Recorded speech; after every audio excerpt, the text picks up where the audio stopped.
என்ன வசனம்?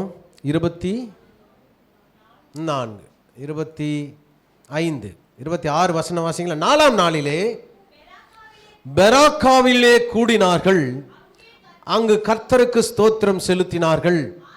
ஆதலால் ஆமென். கரங்களை தட்டி கர்த்தரை மகிமைப்படுத்துவோம். பெராக்காவில் கூடுவோம், கர்த்தர் நல்லவர் என்று பாடுவோம். பெராக்காவில் கூடுவோம், கர்த்தர் நல்லவர் என்று பாடுவோம். ஒரு பாட்டு இருக்குல்ல. அன்பு தேவ பிள்ளைகளே, இந்த வாரத்தில் என்ன தேவனுடைய வார்த்தையை பகிர்ந்து கொள்ள வேண்டும் என்று சொல்லி தியானித்த பொழுது தேவ சமூகத்தில் தேவன் கொடுத்த நல்ல வார்த்தை பெராக்கா. பெராக்கா என்று சொன்னால் நீங்கள் அந்த வார்த்தையை குறித்து தானே நம்ம கொஞ்சம் உள்ளே போயிட்டு நம்ம தேவனுடைய வார்த்தைக்கு நேராக வரலாம். அது ஒரு பள்ளத்தாக்கு. பள்ளத்தாக்குனா வேலின்னு சொல்லுவாங்க. ஏன் இந்த பள்ளத்தாக்கை தேவன் நமக்கு முன்பாக வைத்திருக்கிறார்? இந்த பெராக்காவை குறித்து ஏன் ஆண்டவர் மேன்மைப்படுத்தியிருக்கிறார் என்று சொல்லும் பொழுது, பள்ளத்தாக்கு என்றாலுமே பலருக்கு புரிதலும் புரியாமலும் இருக்கிறது.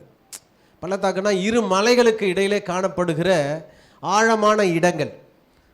அது 2 பகுதியாக இருக்கும், 2 மாடலாக. ஒன்று வி ஷேப்பில் இருக்கும், இன்னொன்று யூ ஷேப்பில் இருக்கும்.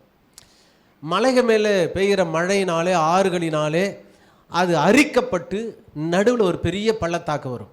அது ரொம்ப வளமான பூமியாக இருக்கும், செழிப்பான பூமியாக இருக்கும், மனிதர்கள் வாழ்வதற்கு ஏதுவான பூமியாகவும் இருக்கும். ஆனால் அங்கே இருக்கிற ஆபத்துகளும் அதிகமாக இருக்கிறது. திடீரென வெள்ளம், நிலச்சரிவுகள், அது மேலே பயணிக்கிற மனிதர்களால் மிருகங்களால் உண்டாகிற ஆபத்துக்கள் மாத்திரமல்ல, ஒரு விதமான புஞ்சை தொற்று நோய் பள்ளத்தாக்கில் இருக்கிற ஜனங்களை அதிகமாக பாதிக்கும் என்று அறிவியலாளர்கள் சொல்லுகிறார்கள். அப்போ இந்த பள்ளத்தாக்கு வாழ்வதற்கு ஏற்றமான இடமாக இருந்தாலும் மிகவும் ஆபத்துக்கள் நிறைந்த இடமாக இருக்கிறது.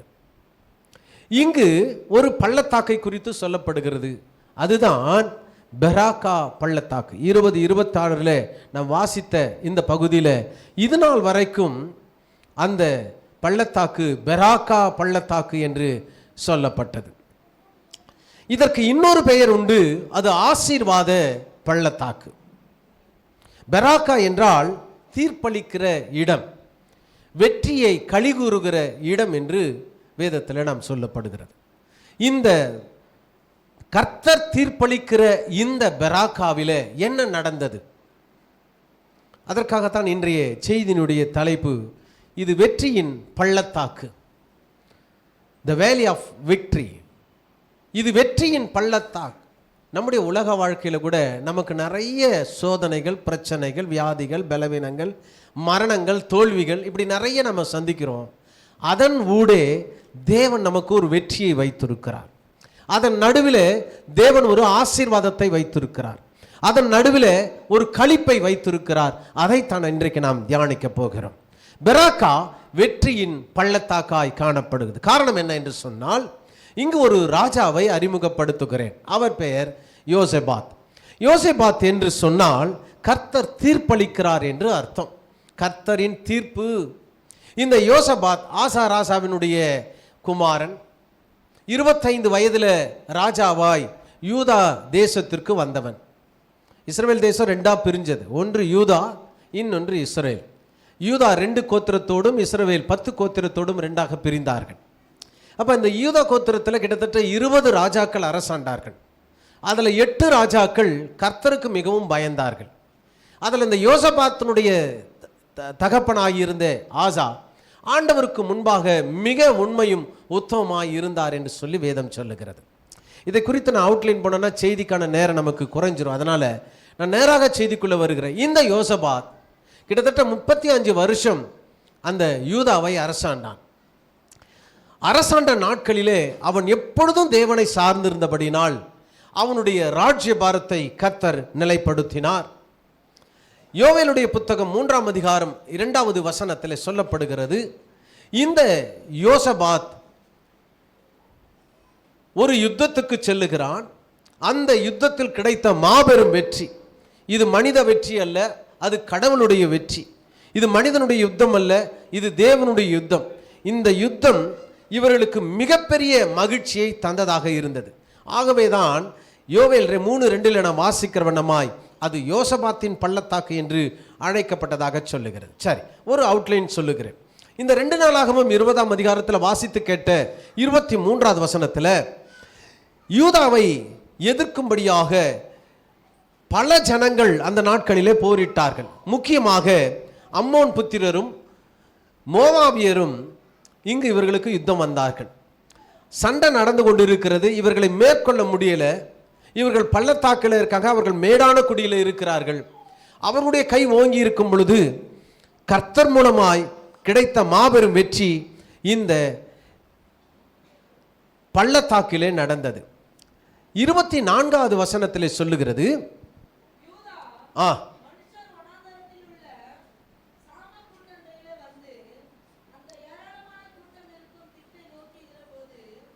அவர்கள் தரையிலே விழுந்து கிடக்கிற பிரேதங்களாய் கண்டார்கள்.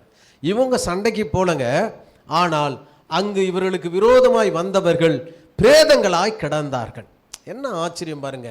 உங்களுக்கு விரோதமாய் எழும்புகிற தேவ மனுஷனுக்கு விரோதமாய் எழும்புகிறவர்களை நோக்கி நீங்கள் சண்டை செய்ய வேண்டாம், கர்த்தர் உங்களுக்காக யுத்தம் பண்ணுவார் என்கிற ஒரு குறிப்பு இதில் கொடுக்கப்படுகிறது. 25வது வசனம் சொல்லுகிறது, மாத்திரமல்ல அவர்கள் அந்த ஜனங்களுடைய உடைமைகளை கொள்ளையிட்டார்கள். எத்தனை நாட்கள் கொள்ளையிட்டார்களா? 3 நாட்கள் அவர்கள் கொள்ளையிட்டார்கள். கொள்ளையிட்டார்னா அதெல்லாம் சேகரிக்கிறாங்க. அப்போ கூட அதை சேகரிக்க முடியல, அவ்வளவு மிகுதியாக இருந்தது. நல்ல ஒருத்தர் சண்டைக்கு போனாங்கலாம் என்ன பண்ணுவாங்கன்னு சொன்னால், ராஜா சண்டைக்கு போகும் பொழுது தோற்கின்ற ராஜாவினுடைய பட்டணத்திலிருந்து அவனுடைய பொருட்களை கொள்ளையாடி கொண்டு வருவது வெற்றி பெற்றவர்களுக்கு அது மகிழ்ச்சியை தரும். அந்த பொன்னையும் பொருளையும் அவருடைய ஆஸ்திகளையும், ஏன் அங்கே இருக்கிறதான பெண்களையும் குழந்தைகளையும் கூட என்ன பண்ணுவாங்கன்னா கொண்டு வந்துடுவாங்க. நீங்கள் தாவீதினுடைய வாழ்க்கையில் நீங்கள் இதை பார்த்துருப்பீங்க. அவனுக்கு விரோதமாக எழும்பின கூட்டங்கள் வந்து அவனையும் அவன் மனைவிமார்களையும் பிள்ளைகளையும் அவர்களுக்குண்டான எல்லா பொருட்களையும் ஓட்டி சென்றார்கள் என்று வேதம் சொல்லுகிறது. அவன் மீட்டு கொண்டு வருகிறான். அதே போலதான் இங்கு யுத்தம் நடந்த பொழுது இந்த யோசபாத் அந்த பட்டணங்களிலே அந்த ஜனங்கள் இடத்துல போய் அவர்களுடைய பொருட்களை கொள்ளையாடின பொழுது 3 நாட்களாய் சேகரிக்கிறான். அவ்வளவு பொருட்கள் இருக்கிறது. 26வது வசனம் சொல்லுகிறது, அவைகளை எல்லாம் கொண்டு வந்து இந்த பள்ளத்தாக்கிலே நின்று கர்த்தரை துதித்தார்கள், கர்த்தருக்கு நன்றி செலுத்தினார்கள். அவர்கள் களி கூர்ந்தார்கள், மகிழ்ச்சி அடைந்தார்கள். அது வெற்றியின் நாளாய் கர்த்தர் மாற்றினார். ஆகவேதான் அந்த பள்ளத்தாக்குக்கு பெராக்கா பள்ளத்தாக்கு என்று அல்லது வெற்றியின் பள்ளத்தாக்கு என்று சொல்லப்படுகிறது. அன்புக்குரிய தேவ பிள்ளைகளே, நம்முடைய வாழ்க்கையில் கூட இப்படிப்பட்டதான எதிரிகள், பிரச்சனைகள், உபத்திரவங்கள் நமக்கு முன்பாக வரும் பொழுது கர்த்தர் நம் சார்பிலே நின்று நமக்காக யுத்தம் பண்ணி நம்மை வெற்றி சிறக்க பண்ணுகிறவர்களாய் கர்த்தர் கொடுக்கிற ஆசீர்வாதங்களை நமக்கு கொடுத்து ஆண்டவர் நம்மை உயர்த்துகிறவராய் இருக்கிறார். அப்படி என்று சொன்னால் இந்த யோசபாத்துக்காக கர்த்தர் இறங்கி வந்து யுத்தம் பண்ணுவதற்கான காரணம் என்ன? இப்போ தான் அடிப்படை சத்தியத்துக்குள்ளே வருவோம். ஏன் இந்த பேஸ்மெண்ட்டுக்குள்ளே வரோம்? யோசபாத்தை ஆண்டவர் அவனுடைய யுத்தத்திற்கு பதிலாய் அவர் யுத்தம் பண்ணினதற்கு காரணம் என்ன? அவனை ஆசீர்வதித்ததற்கு காரணம் என்ன? அவனுக்கு ஜெயத்தை கொடுத்ததற்கு காரணம் என்ன? இன்றைக்கும் யோசபாத்தின் நிலைமையில் இருக்கிற உனக்கும் எனக்கும் தேவன் யோசபாத்திடத்தில் விரும்பின அதே காரியத்தை உன் வாழ்க்கையில் என் வாழ்க்கையில் அவர் எதிர்பார்க்கிறார். அப்படி நீங்கள் நானும் செய்யும் பொழுது யோசபாத்திற்காக கர்த்தர் நின்று யுத்தம் பண்ணினது போல நம்முடைய வாழ்க்கையில் நமக்காக அவர் நின்று யுத்தம் பண்ண அவர் உண்மையுள்ளவராக இருக்கிறார். சரி, யோசபாத்திடத்தில் காணப்பட்ட பல குணங்கள், நற்குணங்கள் உண்டு. அதில் சில காரியங்களை நான் சொல்லிவிட்டு இந்த செய்திக்கு நேராக உங்களை அழைத்து செல்ல விரும்புகிறேன். அது என்னவென்று சொன்னால், நீங்கள் 17ஆம் அதிகாரத்தில் 2 நாளாக வாசிப்பீர்கள் என்று சொன்னால் அதில் 3வது வசனம் சொல்லுகிறது, கர்த்தர் யோசபாத்தோடு இருந்தார் என்று ஒரு வசனம் சொல்லுகிறது. ஒரு மனிதனோடு கர்த்தர் இருக்க வேண்டும் என்று சொன்னால் அவன் என்ன செய்ய வேண்டும்? தேவ பிள்ளையே, உன்னோடு கூட கர்த்தர் இருக்கிறார் என்று சொன்னால் ஜனங்கள் முதல்ல பார்ப்பாங்க, இவர்களோடு கர்த்தர் இருக்கிறார். எப்படி இருக்கிறார்? எப்படி இருக்க முடியும்? வேதம் அழகாய் சொல்லுகிறது, அவன் தன்னுடைய தகப்பனாகிய தாவீதின் வழியில நடந்தான். 4வது வசனம் சொல்லுகிறது, அவருடைய கற்பனையின்படி நடந்தான். 5வது வசனம் சொல்லுகிறது, அவன் தன்னுடைய கையிலே தேவன் கொடுத்த அந்த ராஜ்ய பாரத்தை காக்கும்படியாக அவன் கர்த்தருக்கு உண்மையாயிருந்தான். புரதேசத்து ஜனங்கள் எல்லாம் அவனிடத்தில் காணிக்கைகளை கொண்டு வந்து அவனிடத்தில் கொட்டினார்கள். அவனுக்கு ஐஸ்வர்யமும் கனமும் வந்ததாக சொல்லப்படுகிறது. 6வது வசனம் சொல்லுகிறது, கர்த்தருக்கு விரோதமான விக்கிரக ஆராதனை தோப்புகளை அவன் அகற்றினான். பின்பாக வசனங்கள் சொல்லுகிறது, அவன் கீழே நீங்க வாசிக்கும் பொழுது தேவனை ஆராதிக்கத்தக்கதான பராக்கிரமசாலிகளை உண்டாக்கி அவன் தேவனுடைய சமூகத்தில் வைத்து கர்த்தரை ஆராதித்தான் என்று சொல்லப்படுகிறது. இப்படிப்பட்ட நற்குணங்கள் இருந்தபடினாலே யோசேப்பினுடைய காரியங்கள் எல்லாம் ஜெயமாய் இருந்தது. நம்முடைய வாழ்க்கையில் நம்முடைய காரியங்கள் ஜெயமாய் இருக்க வேண்டும் என்று சொன்னால் இந்த ஆபத்து நாட்களில் நாம் என்ன செய்ய வேண்டும், அல்லது யோசபாத்தினுடைய வெற்றிக்கான காரியங்கள் என்ன என்று நாம் ஆராய்ந்தால் நம்முடைய வாழ்க்கையில் கர்த்தர் நிச்சயமான வெற்றியை கொடுக்க முடியும். சரி, இப்படி நம்ம அதை ஆராய்ந்து பார்க்கும் பொழுது 20வது அதிகாரத்தில் ஒரு 5 காரியங்களை இந்த யோசபாத் செய்கிறான். நாமும் அதை கடைபிடிப்போம். 3 வசனங்களாய் பிரித்து சொல்லுகிறேன், வாசிக்க கேட்கலாம். 20ஆம் அதிகாரத்தின் 2, 3, 4வது வசனத்தை.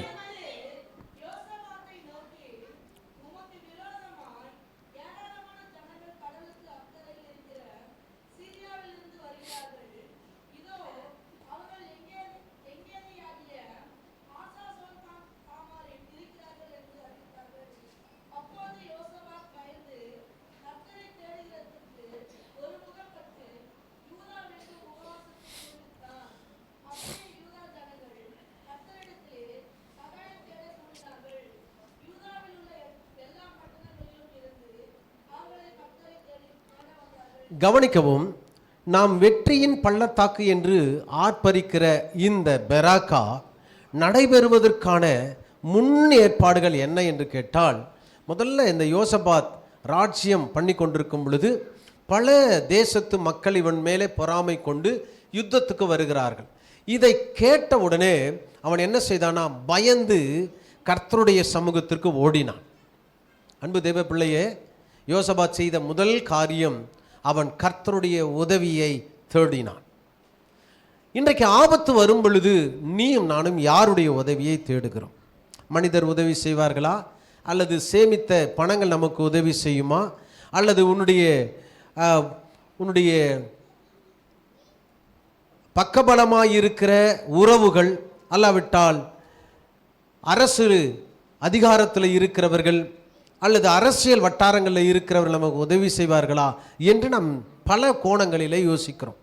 தேவ பிள்ளையே, உனக்கும் எனக்கும் இருக்க வேண்டிய முதல் காரியம் நம்முடைய உபத்திரவத்தில், பிரச்சனையில் கர்த்தருடைய உதவியை தேடுகிறவர்களாய் இருக்க வேண்டும். ஹல்லேலூயா.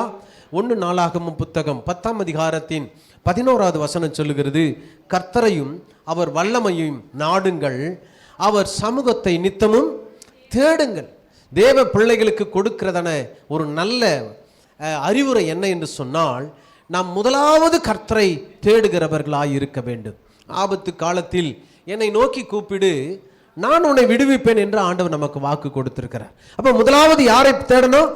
கர்த்தரை தேடுகிறவர்களாய் இருக்க வேண்டும். 1 சாமுவேலுடைய புத்தகம் 28ஆம் அதிகாரத்தின் 7வது வசனத்தில், ராஜாவாய் உருவாக்கின ஆண்டவரால் அபிஷேகிக்கப்பட்ட முதல் ராஜாவாகிய சவுல் கர்த்தரை தேடாமல் அஞ்சனம் பார்க்கிற ஸ்திரீயை தேடினபடினால் அவனுடைய ராஜ்யபாரம் அவனை விட்டு நீங்கிட்டு அவன் மேலே வைத்திருந்த அபிஷேகத்தை கர்த்தர் எடுத்தார். அவன் கையிலிருந்து ராஜ என்கிறதான அதிகாரத்தை அவன் எடுத்து விட்டார் என்று நாம் பார்க்கிறோம். நாம் யாரை தேடுகிறோம்? இன்றைக்கு நம்முடைய வாழ்க்கையில் ஏற்படுகிற எல்லா தடைகளின் நேரத்திலேயும் கர்த்தரை தேடுகிறவளாய் இருக்க வேண்டும். ஆமோஸ் 5ஆம் அதிகாரம் 4வது வசனத்திலே சொல்லுகிறது, கர்த்தரை தேடுங்கள் அப்பொழுது பிழைப்பீர்கள் என்று வசனம் சொல்லுகிறது. கொலோசியர் 3ஆம் அதிகாரம் 1வது வசனத்தில் சொல்லப்படுகிறது, நீங்கள் கிறிஸ்துவனுடைய சமூகத்தை அல்லாவிட்டால் தேவனுடைய வலது பார்சத்தில் உள்ள மேலானவைகளை தேடும்படியாக சொல்லப்படுகிறது. இதிலிருந்து நாம் கற்றுக்கொள்ளுகிற பாடம் என்ன? வசனங்கள் எல்லாம் இப்படி சொல்லியிருக்கு. நமக்கு பிரச்சனை வரும் பொழுது நாம் மனுஷரை தேடுகிறோமா, நமக்கு உதவி செய்கிறதான மேன்மையான மக்களை தேடுகிறோமா, அதிகாரமுள்ள மக்களை தேடுகிறோமா, அல்லாவிட்டால் நம்மை உண்டாக்கி ரட்சித்து நம்மை நீதியின் பாதையில் நடத்துகிற தேவனை தேடுகிறோமா என்கிற ஒரு மிகப்பெரிய கேள்வியோடு கூட நாம் இன்றைக்கு அதற்கான விடையை தேடுவோம். கர்த்தரை தேடுங்கள், அப்பொழுது பிழைப்பீர்கள். அல்லேலூயா. என்ன செய்தான் யோசபாத்? முதலாவது அந்த யூத மக்களை எல்லாம் கூப்பிட்டு அவர்கள் கர்த்தரை தேடவும் உபவாசிக்கும்படியாக அவன் கோரினான். 5வது வசனம் சொல்லுகிறது, ஜனங்கள் எல்லாரும் அவனுடைய சத்தத்தை கேட்டு தேசத்தில் உபவாசம் இருந்தார்கள். அல்லேலூயா. நமக்கு வருகிறதான உபத்திரவங்களில் இருந்து தேவன் விடுவிக்க வேண்டும் என்று சொன்னால் அவர் சமூகத்தை தேடுகிறவர்களாய் இருக்க வேண்டும். ஆண்டவர் சொல்றார் யோனாவை பார்த்து, போய் நினிவேக்கு விரோதமாய் நீ பிரசங்கம் பண்ணு, நீ தீர்க்க தரிசனம் சொல்லு, அதை அழிக்க போகிற. ஒரே பிரசங்கம் தான். இன்னும் 40 நாட்கள் நினிவே கவிழ்க்கப்பட்டு போகும் என்று ஒரு பிரசங்கத்தை பண்ணுகிறார். அதை கேட்ட உடனே அந்த தேசத்து ராஜா முதல் அதனுடைய குடிகள், மக்கள், மனிதர்கள் மாத்திரமல்ல மிருகங்கள் கூட தண்ணீர் குடிக்காமல் தேவ சமூகத்தில் உபவாசத்தோடு இருந்ததாக சொல்லப்படுகிறது. தேவன் அந்த நினிவேயின் மேல வைத்ததான கோபத்தை, அல்லாவிட்டால் அதன் மேல வைத்திருந்ததான அந்த சாபத்தை ஆண்டவர் நீக்கி அந்த நினிவேயை ரட்சித்தார். இன்றைக்கு யாருக்கு தெரியும், ஆண்டவருடைய கோபம் ஒருவேளை நம் மீதும் நம்முடைய சந்ததி மேலே இருக்கும் என்று சொன்னால் முதல்ல நாம் தேவனுடைய சமூகத்தில் விழுவோம். அவர் நம்மை ரட்சிக்கிறவர், அவர் நமக்கு விடுதலை கொடுக்கிறவர், அவர் நம்மை காப்பாற்றுகிற தேவன் என்பதை மறந்துவிடக்கூடாது. அன்புக்குரிய தேவ பிள்ளையே, நாம் யாரை தேடுகிறோம்? பரிகாரியை அல்ல, நமக்கு ஜீவனை கொடுத்த அந்த பரமபிதாவை தேடுகிறவர்களாய் நாம் இருக்க வேண்டும். ஹல்லேலூயா, ஹல்லேலூயா. நமக்குள்ள இன்றைக்கு ஒரு தீர்மானம் வரணும். நமக்கு ஒரு பிரச்சனைன்னா அடுத்ததாக நாம் செல்ல வேண்டிய இடம் தேவனுடைய சமூகம். ஆமென். அவரிடத்துல நீங்க கேளுங்க, அவர் உங்களை சரியாய் நடத்துவார். அவர் உங்களுக்கு சரியான ஆளை காண்பிப்பார். அவர் உங்களுக்கு சரியான ஆலோசனை கொடுப்பார். அவர் சரியான தீர்வை கொடுப்பார். தேவனை தேடுகிறவர்களாய் நாம் இருக்க வேண்டும். யோசபாத் பிரச்சனையின் பொழுது அழுது புலம்பி படுத்து கிடக்கவில்லை, தேவ சமூகத்தை தேடினார், தேவனுடைய உதவியை தேடினார். அவர் நமக்கு உதவி செய்ய அவர் உண்மையுள்ளவராய் இருக்கிறார். அவர் தாமே சோதிக்கப்பட்டு பாடுபட்டதினாலே அவர் சோதிக்கப்படுகிறவர்களுக்கு உதவி செய்ய வல்லவராய் இருக்கிறார் என்று கொலோசியர் 2ஆம் அதிகாரத்தின் கடைசி வசனம் சொல்லுது. ஆக அன்புக்குரிய தேவ பிள்ளையே, அவர் நம்மை சோதனையிலே அவர் சிக்கிக்கொள்ளாதபடி நம்மை தப்புவிக்கிற தேவனாய் இருக்கிறார், உதவி செய்கிற தேவன். ஆமென், ஹல்லேலூயா. உபத்திரவத்தில் அவர் நமக்கு உதவி செய்வார், பிரச்சனையில் அவர் நமக்கு ஆலோசனை தருவார். யோசபாத் அந்த ரகசியத்தை கற்றுக்கொண்டார், போய் ஆண்டவர் சமூகத்தில் விழுந்தார். சரி, முதலாவது உங்கள் பிரச்சனைகளிலிருந்து அல்லாவிட்டால் அந்த போராட்டங்களிலிருந்து நீங்கள் வெற்றி பெற வேண்டும் என்று சொன்னால் முதல் வழி கர்த்தரை தேடுகிறவர்களாய் இருக்க வேண்டும். இரண்டாவது யோசபாத் செய்த இரண்டாவது காரியம் வாசிக்கலாம். 7, 8, 9வது வசனத்தை.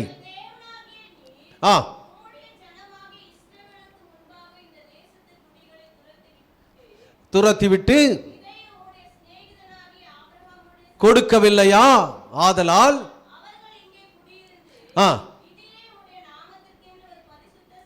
கட்டி பட்டயம் வந்தால்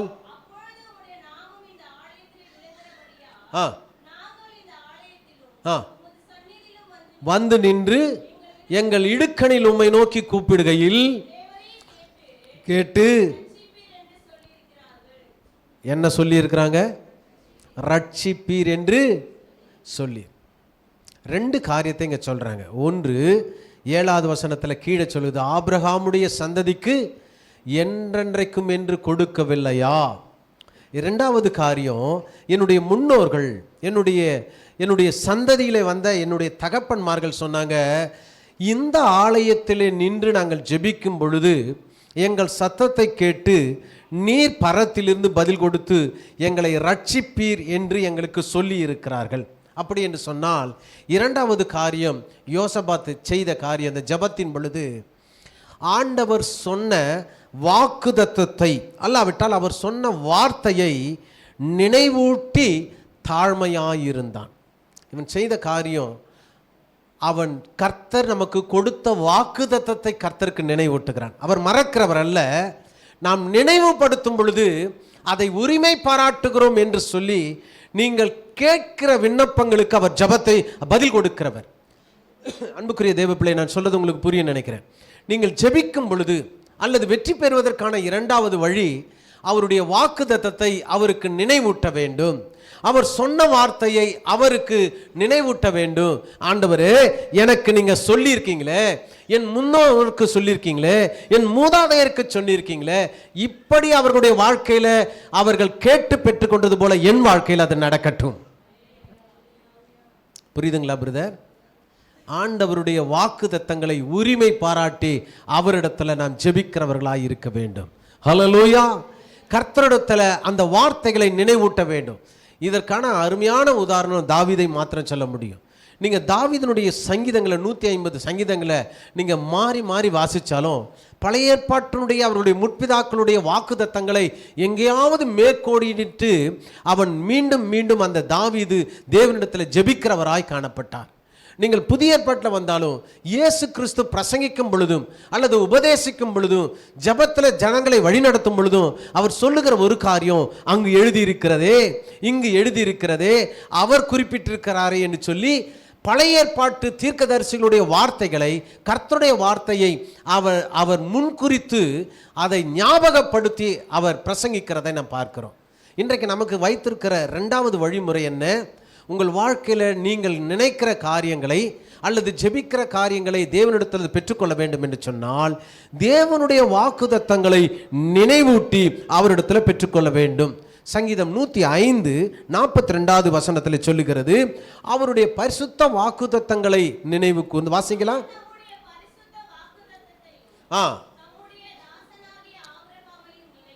நினைத்து. இப்ப நீங்க வாக்குத்தத்தம் கொடுக்கும் பொழுது அது அப்படியே நிறைவேற்றல. ஏற்கனவே இவர் வாக்கு கொடுத்திருக்கிறாரே ஆபிரகாம், இவர் வாக்கு கொடுத்திருக்கிறாரே ஈசாக்கு, இவர் வாக்கு கொடுத்திருக்கிறாரே யாக்கோபு, இவர் வாக்கு கொடுத்திருக்கிறாரே மோசே மற்றும் யோசேப்பு, இப்படிப்பட்ட பரிசுத்தவான்களிடத்துல கொடுத்த அந்த வாக்கை எல்லாம் அவர் நினைவுபடுத்துகிறார். எப்படி நினைவுபடுத்துகிறார்? அந்த சந்ததியில வந்ததான நீ உரிமை பாராட்டும் பொழுது ஆபிரகாமின் வாக்குத்தத்தத்தை நினைவு கூர்ந்து உனக்கு அதை அப்படியே கொடுப்பார். ஆபிரகாமுக்கு என்ன கொடுத்தாரோ அது ஆபிரகாமுக்கு அல்ல, அவனுடைய சந்ததிக்கு. அவருடைய சந்ததி என்றால் எங்கோ அல்ல, வாக்குத்தத்தத்தின்படி நாம் விசுவாசிக்கிற நீ நானும் அவருடைய சந்ததி. அப்படி என்றால் ஆபிரகாமின் வாக்குத்தத்தம் நம்முடைய வாழ்க்கையில நிறைவேற வேண்டும் என்று சொன்னால் நாம இங்க ஒரு மூலையில நின்று ஒரு குறிப்பிட்ட காரியத்துக்காக பாரத்தோடு ஜெபிக்கும் பொழுது நாம ஆபிரகாமின் வாக்குத்தத்தத்தை, தேவன் கொடுத்த வாக்குத்தத்தத்தை ஆண்டவரிடத்தில் சொல்லும் பொழுது வாக்குத்தத்தத்தை பார்க்கிற தேவன் வாக்கு கொடுத்த ஆபிரகாமையும் பார்க்கிறார். ஆபிரகாமுக்கு நிறைவேற்றின ஆண்டவர் உனக்கும் அதை நிறைவேற்ற அவர் உண்மையுள்ளவராயிருக்கிறார். அல்லேலூயா. அப்போஸ்தலர் 13:33 சொல்லுகிறது, எடுத்தவர்கள் வாசிக்கலாம். இந்த வாக்குத்தத்தத்தை நம்முடைய பிதாக்களுக்கு அவர் கொடுத்தது மாத்திரமல்ல, நம்முடைய வாழ்க்கையில் அவர் நிறைவேற்றுகிறவராயிருக்கிறார். 13:33 எழுப்பினதனாலே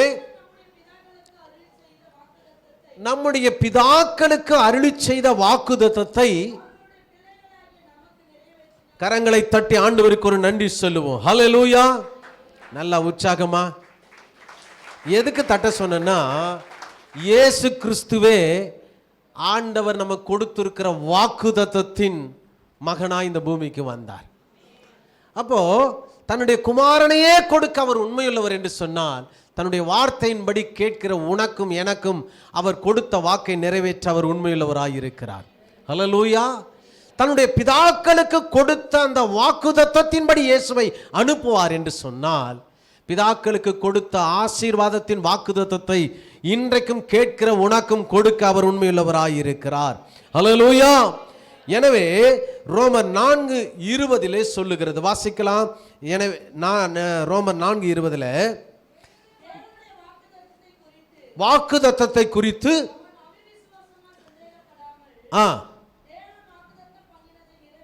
நிறைவேற்ற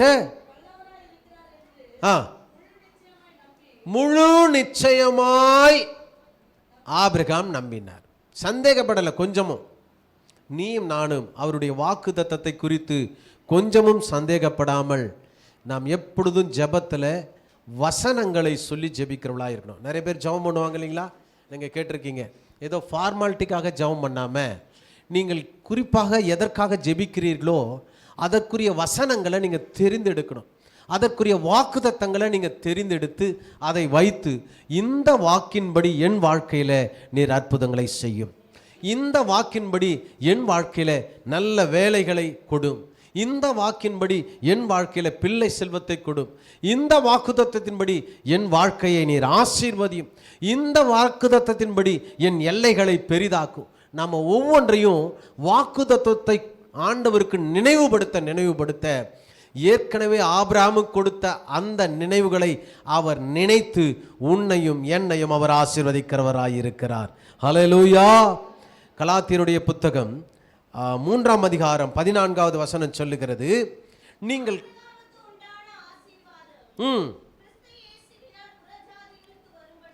வரும்படியாகவும்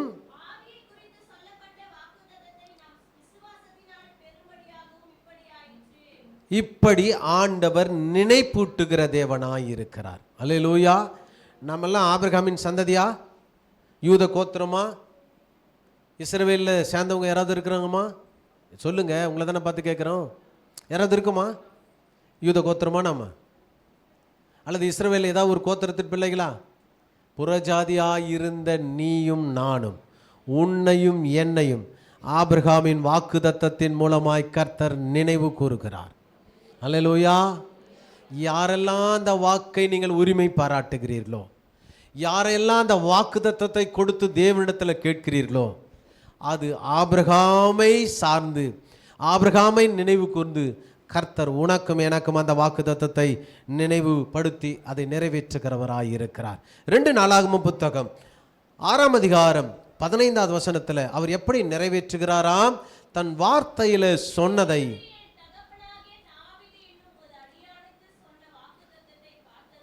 காத்தருளினீர், உம்முடைய வாக்கினால் அதை சொன்னீர், உம்முடைய கரத்தினால் அதை நிறைவேற்றுகிறீர். ஹல்லேலூயா. நல்ல கவனிங்க, ஆண்டவர் வாக்கை கொடுத்திருக்கிறார், அதை வார்த்தையில சொன்னார். நீங்கள் கேட்கும் பொழுது அதை கரத்தினாலே நிறைவேற்ற அவர் உண்மையுள்ளவராயிருக்கிறார். ஆமென். ஒன்றை இப்போ வெற்றி பெறுவதற்கான 5 வழிகளில் முதல் வழி, ஆபத்து காலத்தில் யோசபாத் கர்த்தரை தேடினான். 2வது, ஆபத்து காலத்தில் ஆண்டவருடைய வாக்கை நினைவு கூறும்படியாக சொல்லி காத்திருந்தான். 3வது காரியம் உங்கள் வாழ்க்கையில் நீங்கள் வெற்றி பெறணும்னா நம்முடைய பிரச்சனை என்ன என்பதை பிதாவினிடத்தில் ஒளிவு மறைவு இல்லாமல் சொல்லிடணும். உலகத்தில் சொல்லுவாங்களே, டாக்டர் இடத்துலையும் வக்கீல் இடத்துலையும் நீங்கள் என்ன பண்ணக்கூடாது, எதையும் மறைக்கக்கூடாதுன்னு. நான் சொல்லுகிறேன், உங்கள் கர்த்தரிடத்தில் நீங்கள் திறந்த இருதயத்தோடு போகும் பொழுது அவர் உங்களை விரும்பி கரம் நீட்டி உங்களை அணைத்து கொள்ளுகிற தேவனாய் இருக்கிறார். அல்லேலூயா. அல்லேலூயா. நமக்கு தெரியும் நான் யார் என்பது நமக்கு தெரியும், நம்முடைய கிரியைகள் என்ன என்பது நமக்கு தெரியும், நம்முடைய குறைகள் என்ன என்பது நமக்கு தெரியும், நாம் செய்கிற பாவங்கள் என்ன என்பது நமக்கு தெரியும், நாம் செய்கிறதான தேவனுக்கு விரோதமான காரியங்கள் என்ன என்பது நமக்கு தெரியும். இந்த தெரிதலை தேவனிடத்தில் அப்படியே ஒப்பு கொடுத்துடணும். நீங்கள் லூக்கா 15ஆம் அதிகாரத்தில் வாசிக்கும் பொழுது தேடி பாருங்க. அவன் தன் தகப்பனிடத்தில் போயிட்டு, தகப்பனே, உமக்கு விரோதமாகவும் பரத்துக்கு விரோதமாகவும் நான் பாவம் செய்தேன், இனி உம்முடைய குமாரன் என்று சொல்வதற்கு நான் பாத்திரம் தகுதி இல்லைப்பா, நான் தப்பு செஞ்சிட்டேன். முழு மனதோடு கூட அதை ஒத்துக்கொள்ளுகிற, அதை ஆண்டவரிடத்தில் அறிவிக்கிற ஒரு மனப்பாங்கு நமக்குள்ளே இருக்கும் என்று சொன்னால், உன் பூரண சுத்தமான இருதயத்தை பார்த்து தேவன் நிச்சயம் வெற்றியை கொடுப்பார். யோசபாத் செய்த 3வது காரியம் என்ன தெரியுமா? பிரச்சனையை தேவனிடத்தில் ஒப்பு கொடுத்தான். 20ஆம் அதிகாரத்தில் 11, 12, 13 இதை சொல்லுகிறது. இதோ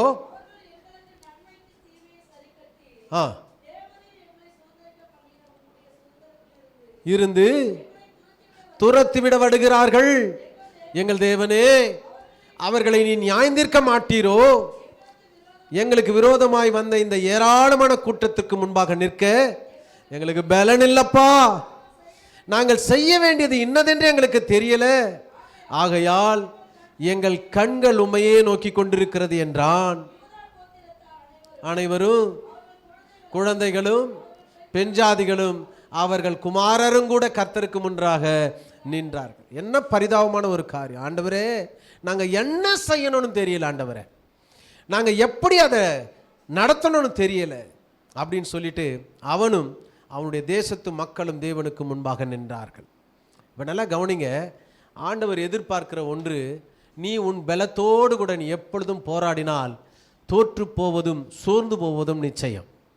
சொல்லுங்க, என் சுயபலத்தால் ஓடி பார்த்தேன் ஓட முடியல, என் கால் பலத்தால் நடக்க பார்த்தேன் நடக்க முடியல, என் சுயபலத்தால் ஓடி பார்த்தேன் ஓட முடியல, என் கால் பலத்தால் நடந்து பார்த்தேன் நடக்க முடியல, என் சொல் பலத்தால் சுமக்க பார்த்த சுமக்க முடியல, என் சொல் பலத்தால் சுமக்க பார்த்தேன் சுமக்க முடியல, என் வாழ் பலத்தால் வாழ பார்த்தேன் வாழ முடியல, நடக்க முடியல டாடி நடக்க முடியல, நடக்க முடியல டாடி நடக்க முடியல. சொல்லுங்க, தாங்கிக் கொள்ளுங்க கரத்தில் ஏந்தி கொள்ளுங்க, தாங்கிக் கொள்ளுங்க கரத்தில் ஏந்தி கொள்ளுங்க. இப்போ நாம பிரச்சனை வரும் பொழுது ஆண்டவரிடத்துல 100% அப்படியே சரண்டர் ஆயிடும். அல்லேலூயா. தேவ பிள்ளையே, உன் வாழ்க்கையில் நம்ம ஜெயிக்க வேண்டுமா, பிரச்சனையிலிருந்து மேற்கொள்ள வேண்டுமா, உபத்திரவத்திலிருந்து விடுவிக்கப்பட வேண்டுமா, வியாதியிலிருந்து விடுதலை பெற வேண்டுமா, அவமதிக்கப்படும் பொழுது நம் தலை உயர்த்தப்பட வேண்டுமா, ஒரு ரகசியம், உன் பிரச்சனை என்ன என்பதை தேவனிடத்தில் சொல்லு. ஆனால் நமக்கு பிரச்சனை வந்தால் 4 வீட்டில் போய் மொய் எழுதுகிறோம், அங்கங்கே உட்காந்து திண்ணைகளில் பரிமாறிக்கொள்ளுகிறோம், அங்கங்கே உட்காந்து நம்முடைய சொந்தங்கள் அருமையான சகோதரிகள் சகோதரிடத்தில் பேசுகிறோம். ஆனால் ஒரு நாள் வரும், அதை எப்படியே எடுத்து ரோட்டில் தூத்துகிறதான நாட்கள் வரும். ஆனால் ஒன்று, கிராமத்து வாழ்க்கைக்கும் நகரத்து வாழ்க்கைக்கும் காணப்படுகிற மிகப்பெரிய வித்தியாசம், நகரத்தில் இந்த பக்கத்து வீட்டு அக்கத்து வீட்டு சண்டைகள் குறைவு. உன் பழைய வாழ்க்கையெல்லாம் கலர மாட்டாங்க, ஏன்னா அவங்க யாருன்னே தெரியாது. நாமளும் வந்து 10 வருஷம் ஆச்சு, பக்கத்து வீட்டில் யார் இருக்காங்க நமக்கு சரியாக தெரியல, அக்கத்து வீட்டில் தெரியல. ஆனால் கிராமத்தில் அப்படி கிடையாது. ஒவ்வொரு தெருவுக்கும் ஒவ்வொரு திண்ணைகள் உண்டு, ஒவ்வொரு திண்ணைக்கும் 4 சிசிடிவி கேமராக்கள் உண்டு. யார் வராங்க போகிறாங்க, என்ன பேசுகிறாங்க, என்ன பழகிறாங்க, எதை கொண்டுன்னு வராங்க பாரு. அந்த 4வது வீட்டு அக்காவுக்கு பெரிய பை போகுது, சாயந்தரம் வந்து கேட்பாங்க, என்னம்மா பலமா கொஞ்சம் குடுமான்னு அர்த்தம். அது இல்லை அப்படி தானே? அப்படி நடந்து போவாங்க. அக்கா வீட்டில் கருவாட்டு குழம்பு, மூக்கு அவ்வளோ ஷார்ப்பாக இருக்கும், போலீஸில் வேலைக்கு சேர்த்துடலாம். அங்கே போனால் சொல்லுவாங்க, அங்கே கறி குழம்பு, என்னக்கா ஒன்றுமே காணோம், சாப்பாடு செஞ்சியா இல்லையா? அப்படி கிராமத்தினுடைய வாழ்க்கை அது ஒரு தனி சுகங்க. சண்டை போட்டாலும் சமரசம் ஆயிட்டு, ஒன்றுன்னா ஒரு பிரச்சனை ஓடி வந்து உதவி செய்கிற, இங்கே வீடியோ எடுக்கிறான் அங்கே ஓடி வந்து உதவி செய்வான். அப்போது அவ்வளோ ஒரு நல்ல கிராமத்து வாழ்க்கை. ரைட், போகட்டும். இப்போ என்ன சொல்லுதுன்னா, உங்கள் பிரச்சனைகளை கர்த்தரிடத்துல சொல்லுங்கள். 4 பேரிடத்துல சொல்கிறதுனால ஒன்றும் வேக போகிறதில்ல. அவங்க பரிதாபப்படுவாங்க, அவ்வளோதான், சின்ன உதவி பண்ணுவாங்க, அவ்வளோதான். ஆனால் உங்களை உற்சாகப்படுத்துகிற அல்லது அதிலிருந்து விடுவிக்கக்கூடிய ஒரு நபரிடத்தில் சொன்னால்தான் அதற்கு பூரண விடுதலை கிடைக்கும். இயேசுவிடத்தில் சொல்லுங்கள், உங்கள் பிரச்சனைகளை தேவனிடத்தில் சொல்லுகிறவர்களாய் இருக்க வேண்டும். சங்கீதம் 55:22 சொல்லுது, கர்த்தர் மேலே உன் பாரத்தை வைத்து விடு, அவர் உன்னை ஆதரிப்பார். ஆதியாகமம் 22:8 சொல்லுது, அவர் கர்த்தர் பார்த்துக்கொள்ள. பிரச்சனையை கர்த்தரிடத்தில் சொன்னால் விசுவாசிகள் எப்பொழுதுமே, நமக்குள்ள ஒரு பெரிய விசுவாசம் என்ன தெரியுங்களா? நான் தேவனுடைய பிள்ளை. சொல்லுங்க, நீங்க இப்ப சொல்லுங்க, நான் சொல்லுங்க, நான் கலெக்டருடைய பிள்ளை, மாற தட்டி சொல்றான் இல்ல, நான் டிஎஸ்பியுடைய பிள்ளை சொல்றான் இல்ல, நான் இன்னைக்கு இந்த பெரிய பதவியில் இருக்கிற அரசியல்வாதியுடைய பிள்ளை சொல்றாங்க இல்லையா? அவங்களே மாற தட்டி சொல்லும் பொழுது நீ சொல்ல, வானத்தையும் பூமியை உண்டாக்கின சர்வ வல்லமையுள்ள தேவனுடைய பிள்ளை நான். ஹல்லேலூயா, ஹல்லேலூயா. சொல்லணும், நீங்க யாரு? நான் கர்த்தருடைய பிள்ளை. ஹல்லேலூயா. அப்போ அவருடைய பிள்ளைகள் என்ன செய்யணும்னா, நம்ம பாரத்தெல்லாம் அவர் மேலே வச்சிடணும்.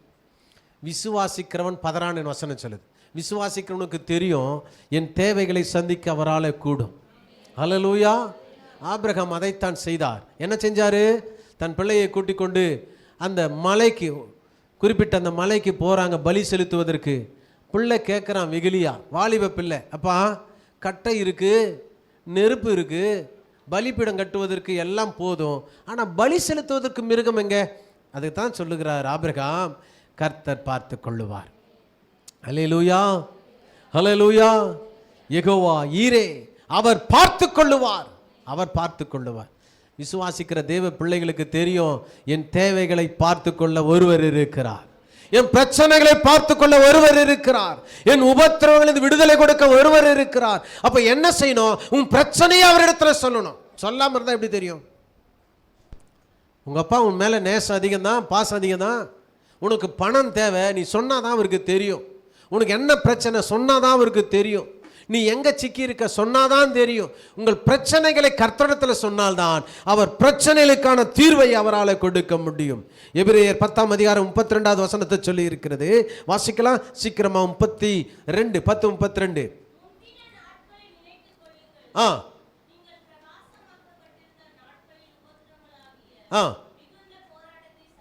சகித்தீர்கள். இப்ப பாருங்க 35வது வசனம் சொல்லுது, மிகுந்த போராட்டத்தை சகித்தீர்கள், ஆகையால் பலனுக்கு ஏதுவான உங்கள் தைரியத்தை விட்டு விடாதீங்க. உங்களுக்கு தெரியும், ஏற்கனவே பல உபத்திரங்களை கடந்து வந்தீங்க, ஏற்கனவே பல பிரச்சனைகளை தாண்டி வந்தீங்க. உங்களை விடுவிக்க ஒருவர் உண்டு என்பதை நீங்கள் அறிந்திருக்கிறீங்க. அதனால உங்க தைரியத்தை விட்டுறாதீங்க. பிலிப்பியர் 4ஆம் அதிகாரம் 6-7வது வசனம் சொல்லுது, நீங்கள் ஒன்றுக்கும் கவலைப்படாமல் எல்லாவற்றையும் குறித்து தேவனுக்கு நீங்கள் தெரியப்படுத்துகிறவர்களாய் இருக்க வேண்டும். வாசிக்கலாம் பிலிப்பியர் 4ஆம் அதிகாரம். கவலைப்படாமல் எல்லாவற்றையும் குறித்து உங்கள் விண்ணப்பங்களை ஸ்தோத்திரத்தோடு கூட ஜெபத்தினாலும் வேண்டுதலினாலும் தேவனுக்கு தெரியப்படுத்துங்க. முதல்ல நீங்க தெரியப்படுத்துங்க, கர்த்தரிடத்தில் சொல்லுங்க. ஒன்றை நான் கேட்பேன், அதையே நாடுவேன், என் கர்த்தர் வாக்கு மாறாரே. ஒன்றை நான் கேட்பேன், அதையே நாடுவேன், என் கர்த்தர் வாக்கு மாறாரே. அஞ்சிடாமல் கலங்காமல் பயமின்றி திகிலின்றி அனுதினம் வாழ்ந்திடுவே. அஞ்சிடாமல் கலங்காமல் பயமின்றி திகிலின்றி அனுதினம் வாழ்ந்திடுவே. நீ நானும் அப்படி வாழ வேண்டும். கர்த்தரிடத்தில் உங்கள் காரியங்களை ஒப்பு கொடுத்து நீங்கள் லேசாயிருங்க. அவர் உங்கள் பாரங்களை சுமக்கிறவர். நல்லா கவனிங்க. சின்ன பிள்ளைங்களுக்கு தெரியும், இப்போ ஸ்கூலுக்கு போகிறீங்க, உங்களுடைய டீச்சர், கிளாஸ் டீச்சர் சொல்கிறாங்க, டேய் நாளைக்கு தான் லாஸ்ட் டேட், ஃபீஸ் கட்டணும், 3500 ரூபாய் பணம் கட்டணும் சொல்லி அனுப்பிடுறாங்க. நீங்கள் என்ன பண்ணுவீங்க? சிறு வயதில் இருக்கும் பொழுது நேராக வந்து அம்மா கிட்ட சொல்லுவீங்களா? யார்கிட்ட சொல்லுவீங்க? இடையே யார்கிட்ட சொல்லுவீங்க? அப்பா கிட்ட சொல்லிவிடுங்க. சொல்லிவிட்டு என்ன பண்ணுவீங்க?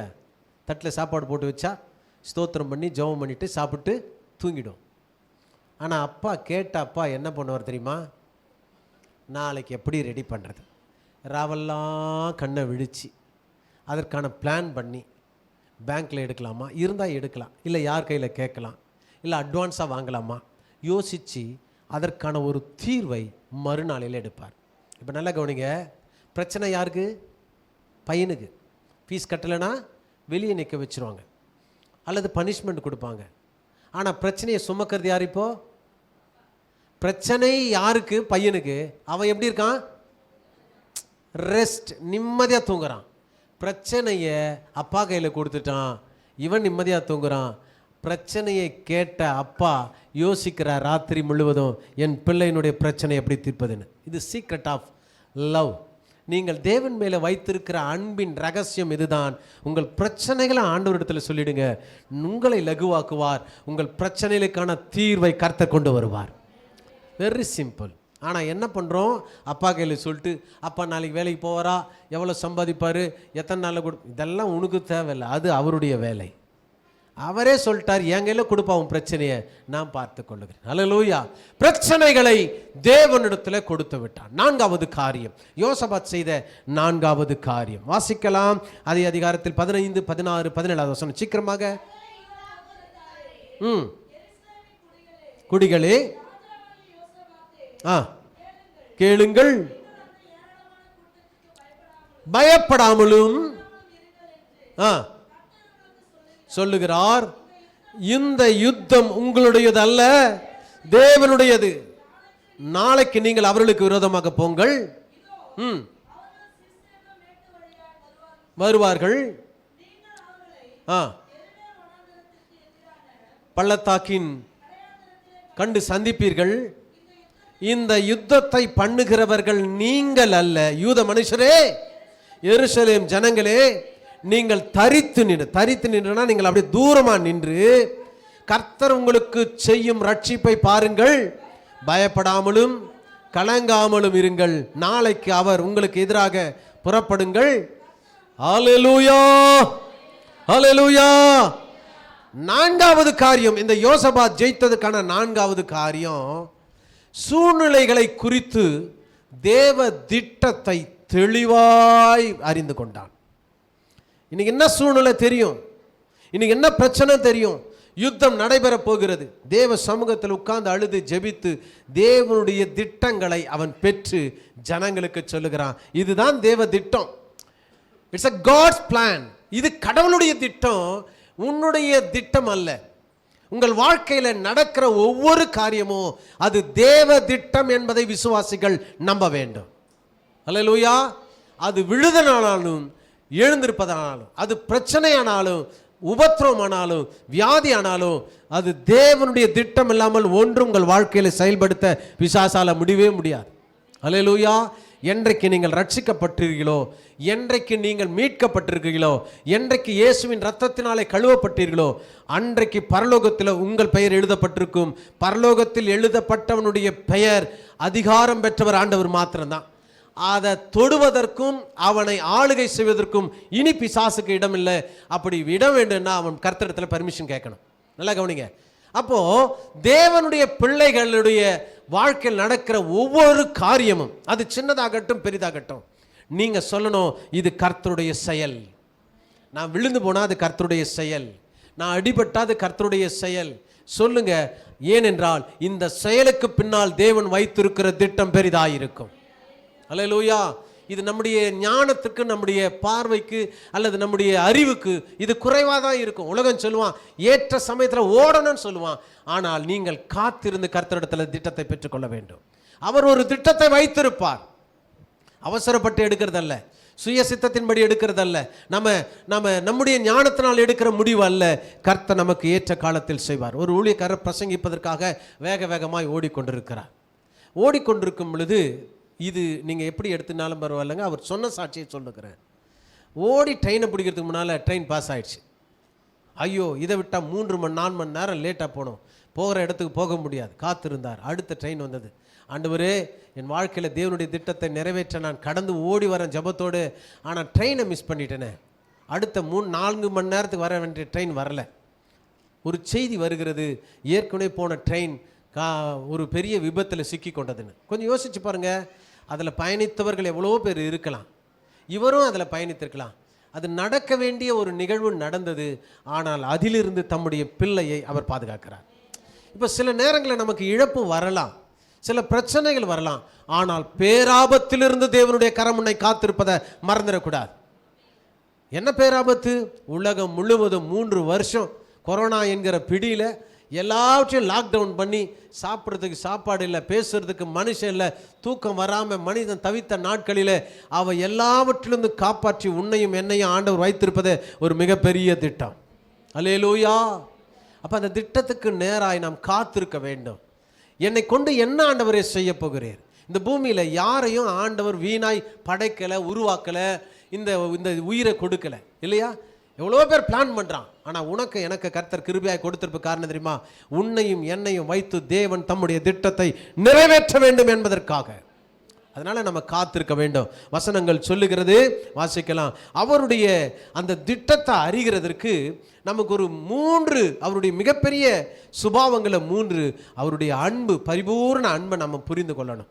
2வது அவருடைய வல்லமையை நம்ம அறிந்து கொள்ளணும். 3வது அவருடைய ஞானம் மிகப்பெரியது.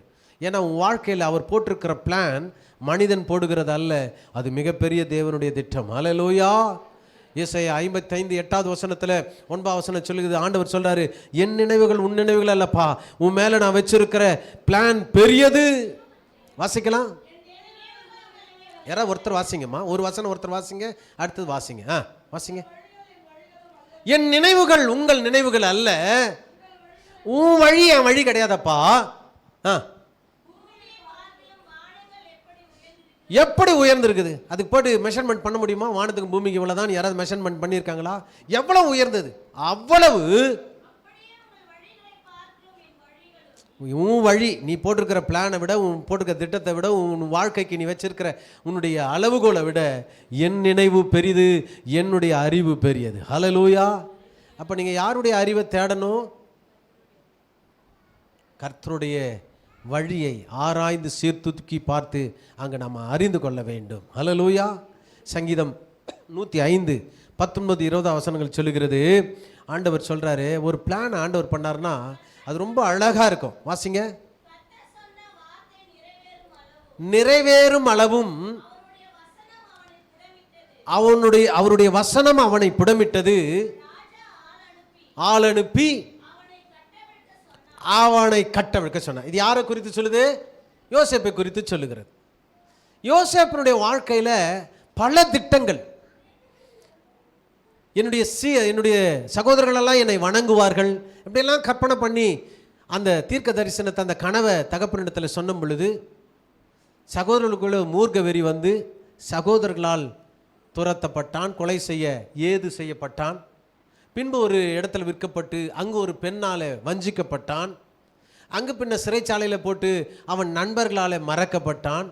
இத்தனை நடக்கிறது. ஆனால் யோசேப்புக்கு ஒரு நிச்சய நம்பிக்கை உண்டு, தேவன் என் மேலே வைத்திருக்கிற திட்டத்தை ஏற்ற காலத்தில் நிறைவேற்றுவார். ஆதியாகமம் புத்தகத்தில் அழகா சொல்லுது. 45வது அதிகாரத்தின் 4, 7, 8 வசனம் சொல்லுகிறது,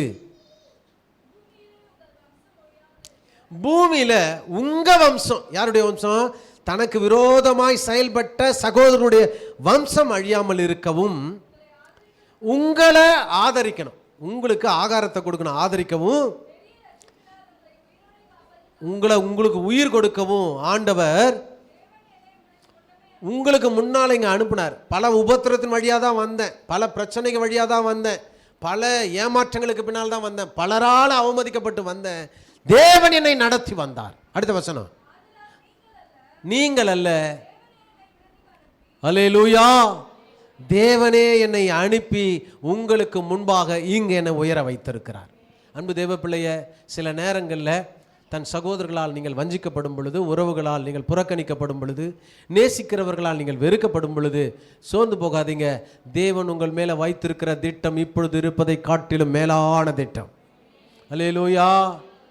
என் தம்பியை நம்பினங்க, அவன் என்னை ஏமாத்திட்டான். என் பக்கத்து வீட்டுக்காரன் நம்பி காசை கொடுத்துட்டேன், ஏமாற்றிட்டு போயிட்டான். அவங்கள நம்பின என்னை ஏமாற்றிட்டான். இந்த உலகத்தால் ஏமாற்றப்பட்டால் நீங்கள் நல்லா தெரிந்து கொள்ளுங்கள், தேவன் உங்களை உயர்த்த, உங்களை ஆண்டவர் மேன்மைப்படுத்த அவர் விரும்புகிறார் என்று அர்த்தம். அப்போ செய்ய வேண்டிய 4வது காரணம், நம்முடைய வாழ்க்கையில் வெற்றி பெறணும்னா தேவனுடைய திட்டத்தை நாம் கேட்டு அதை நாம் என்ன பண்ணணும்? அதை அறிந்து கொள்ள வேண்டும். அவர் என்ன என் வாழ்க்கையில் வச்சுருக்கார்?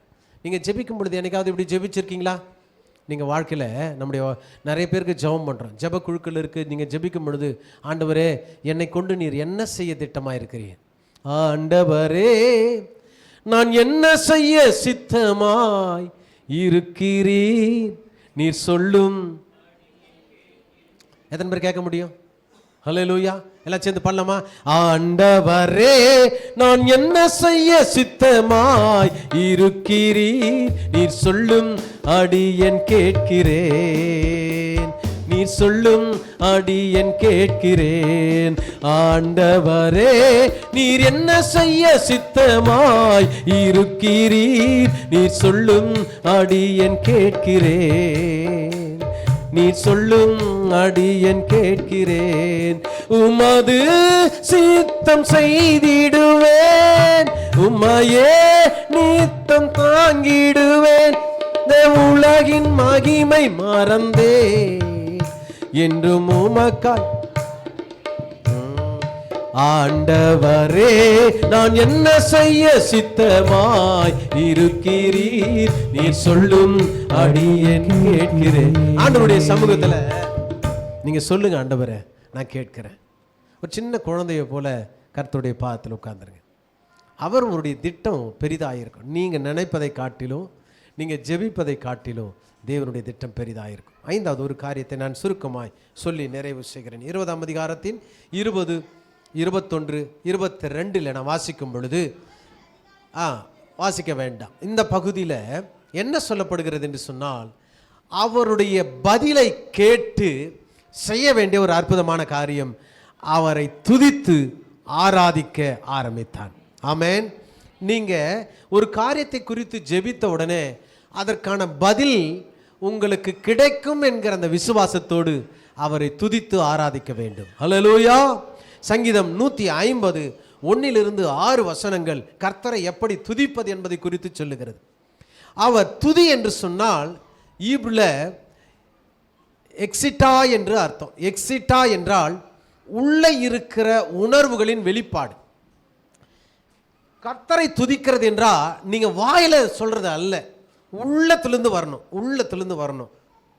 இப்போ திருமணமாக போகிற பெண்கள் அல்லது ஆண்கள், வாப்பா பொண்ணு வீடை பார்க்க போகலாம், பொண்ணை பார்க்க போகலான்னு சொல்லும் பொழுது, எனக்கு வேண்டாம் அப்படின்னு வெளியே இந்த வார்த்தை வரும். ஆனால் உள்ள பூத்து குலுங்கும். எப்போ காண்பேனோ, எப்படி இருப்பாளோ, எனக்காக படைக்கப்பட்டவள். சரி, அந்த கவிதையை சொல்லி போனால் கொஞ்சம் லேட் ஆகிடும். அப்போ அந்த ஒரு ஆர்வம், வாய் வேணான்னு தான் சொல்லும், உள்ளம் உனக்கு ஏம்மா செவந்து போகுது இல்லைல்ல, சரி, அப்படியே உள்ளத்தில் ஒரு மகிழ்ச்சி. அது எல்லா பிள்ளைக்கும் இருக்கணும். இருந்தால் தான் அது பிள்ளை உணர்வு உள்ளதாக இருக்குதுன்னு அர்த்தம். அப்படியே வெளியே காட்டிக்கொள்ளாமல் இல்லை, அப்படியே இருக்கணும். ஆம்பளை பிள்ளைங்களை கல்யாணம் உடனே அது ஒரு சந்தோஷம் உள்ளே வரணும். நமக்கென்று ஒரு துணை, லைஃப் பார்ட்னர் இல்லை. அது எப்படிப்பட்டது? அது மனித ஜீவியமா அல்லது வேறு ஏதாவது பறவா? அப்படிலாம் நம்ம யோசிப்போம்.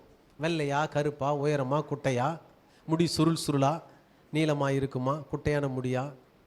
ஆனால் இந்த காலத்தில் எல்லாருமே அந்த இடிமுடி வச்சு ஏமாற்றிடுறாங்க. சௌரி முடி வச்சு. ஜாக்கிரதையாக இருக்கணும். பட்டி டிங்கரிங்கெல்லாம் பார்த்து பல நிற்குது, உள்ளே பார்த்தா எல்லாம் போல்டாக இருக்குது. நான் வண்டியை சொன்னேன் நான். அதனால் அப்போது அந்த உள்ளான உணர்வு இருக்குது பார்த்தீங்களா? ஒரு காதலன் காதலியை பார்க்கும் பொழுது, கணவன் ரொம்ப நாளைக்கு அப்புறம் மனைவியை பார்க்கும் பொழுது, ஒரு மணவாளன் மணவாட்டியை பார்க்கும் பொழுது எந்த உணர்வு இருக்கிறதோ அதே உணர்வு என்னை உண்டாக்கின என் தேவனை பார்க்கும் பொழுது உள்ளே இருந்து வரணும். ஹல்லேலூயா, ஹல்லேலூயா. அந்த உள்ளேருந்து வந்து பாருங்க ஒரு உணர்வு, அதன் வெளிப்பாடு தான் உதடுகள் துடிக்கும். ஹல்லேலூயா, ஸ்தோத்திரம், ஹல்லேலூயா, ஸ்தோத்திரம், ஆமென். அப்போ துடிக்கணும். நம்மளுக்கு நிறைய பேருக்கு அந்த உதடுகள் தூங்கிக்கின்னு இருக்குது. ஸ்தோத்திரம், இயேசுவின் நாமத்தின எல்லா வாய்கள் திறக்கட்டும். ஹல்லேலூயா, ஹல்லேலூயா. பார்த்தீங்களா, நான் ஜெபம் பண்ணோடனே ஆண்டவர் துதிக்கிறது வாயை திறக்கிறார். போதும். சங்கீதம் 55 மன்னிக்கணும், ஏசாயா 43:21 சொல்லுகிறது, இந்த ஜனத்தை எனக்கென்று ஏற்படுத்தினேன், இவர்கள், அந்த வசனத்தை நான் சொல்லட்டுமா? இந்த ஜனத்தை அவருக்கென்று ஏற்படுத்தினார், அவர்கள் அவருடைய துதியை. ஹல்லேலூயா. கர்த்தருடைய உண்டாக்கினதுக்கு எதுக்குமா? ஞாயிற்றுக்கிழமைனா மீன், கறி, முட்டை வாங்கி சாப்பிட்றது உடம்புக்கு நல்லது. உன் ஆவிக்கு ஆத்மாவுக்கு என்ன செஞ்சீங்க பிரதர்? ஒரே ஒரு வேலை, ஒரே ஒரு வாழ்க்கை, ஒரே ஒரு ஓட்டம். தேவ சமூகத்தில் காத்திருக்கிறது 2 மணி நேரம். பிரசவ வலி, 4 கொட்டாவி, 3 உறக்கம், முக்காடு போட்டு தூக்கம், பல சிந்தனைகள் தலையில் ஓடுது. கர்த்தருடைய வார்த்தையை கேட்க முடியல. சொல்லுது வேத வசனம், இவர்கள் என் துதியை சொல்லி வருவார்கள். இந்த 2 மணி நேரம் காத்திருக்கலன்னா நீங்கள் அடுத்த 6 நாளும் உபத்திரப்பட வேண்டியது தான். ஆமேன். இப்போ அந்த பிரசவத்துக்கெல்லாம் பிள்ளைங்களை எடுத்து போய் சேர்ப்பாங்கல்ல, அப்போ என்ன பண்ணுவாங்க தெரியுங்களா? கொஞ்சம் பொறுத்துக்கோ, என்னத வலியை பொறுத்துக்கோ, ஒரு 4 மணி நேரம் பிரசவம் வரும், பொறுத்துக்கும், வலிக்கும். அது மகா பெரிய வேதனை. பிரசவ வலி என்பது மகா பெரிய வேதனை, மரணத்துக்கு ஒப்பான வேதனை. வலி வரும், பொறுத்துக்க. நார்மல் டெலிவரி வரும். அவள் முன்பே இருந்த அந்த கண்ணீர், வலி, வேதனை எல்லாம் மறந்து அந்த குழந்தையை கொஞ்சம் ஆரம்பிப்பாள் இல்லையா? இல்லை வலியெல்லாம் வேணாம், போடுறா 2 நீட்டு கோடு போட்டு ஆப்ரேஷன் பண்ணி குழந்தைய எடுத்துகிட்டு பிறகு ரொம்ப சுலபமாக நடந்துடும். ஆனால் வருஷம் முழுவதும் அது வலி. உங்களுக்கு தற்காலிக வலி வேணுமா, நீண்ட நாட்கள் வலி வேணுமா? வலியோடு கூட பிரசவிக்கிற பிரசவத்தில் சந்தோஷம் இருக்கும், சரீரத்தில் நல்ல ஆரோக்கியம் கிடைக்கும். அவசரப்பட்டா பிரச்சனைகள். தேவ சமூகமும் அப்படித்தான். நீங்கள் கர்த்தருடைய சமூகத்தில் காத்திருந்து இல்லையா, அவர் நல்லவர் என்பதை உறுதிப்படுத்திக் கொள்ளவும். ஹல்லேலூயா. ஏசாயா 43:25, இந்த ஜனத்தை எனக்கென்று இவர்கள் என் துதியை சொல்லி வருவார்கள். நம்ம துதியை சொன்னால் எல்லா தடைகளும் கர்த்தர் நிவர்த்தி செய்வார். இங்கே வந்து நான் துதிக்க சொன்னால் அமைதியாக இருக்கிறோம், அமைதியாக இருக்கிற நேரத்தில் சத்தம் போடுறோம். நம்ம எப்பவுமே ஆப்போனண்ட்டு தானே, ஆப்போசிட்டாக செய்வோம் வேலை இல்லையா? அப்படி இருக்கக்கூடாது. துதிக்கணும்னா துதிக்கணும், வாயத்தக்கனா ஸ்தோத்திரம் பண்ணும். சரியா? அவர்கள் எழுந்து துதித்தார்கள், எரிகோவினுடைய மதில் விழுந்தது. அவர்கள் நின்று துதித்தார்கள், யோர்தான் விலகினது. அவர்கள் ஆர்ப்பரித்து துதித்தார்கள், மக்கள் விழுந்து போனார்கள். தேவ பிள்ளையே, உன் பிரச்சனை நேரத்தில் கர்த்தரை துதிக்க ஆரம்பி, அவர் எல்லா தடைகளையும் கர்த்தர் அப்புறப்படுத்துவார். ஆமென். ஹல்லேலூயா, ஹல்லேலூயா. வெற்றி என்கிற அந்த வார்த்தை கேட்ட உடனே நம்ம ஆண்டவர் ஆராதிக்கணும். மோசே ஆராதித்தான், மிரியாம் ஆராதித்தார்கள், தெபோரால் ஆராதித்தார்கள், அன்னாள் ஆராதித்தார்கள், இந்த யோசபாத் ஆர்ப்பரித்தார்கள். நாமும் ஆர்ப்பரிப்போம், அவருடைய கரத்திலிருந்து வெற்றியை பெற்றுக்கொள்ளும். நம்ம எல்லாம் எழுந்திருக்கலாமா? ஆமென். வெற்றி கோடி பிடித்திடுவோம், நாம் வீரநடை நடந்திடுவோம். வெற்றி கோடி பிடித்திடுவோம், நாம் வீரநடை நடந்திடுவோம். வெள்ளம் போல சாத்தான் வந்தாலும் ஆவிதாமே கோடி பிடிப்பார். சொல்லுங்க, வெள்ளம் போல சாத்தான் வந்தாலும் ஆவிதாமே கோடி பிடி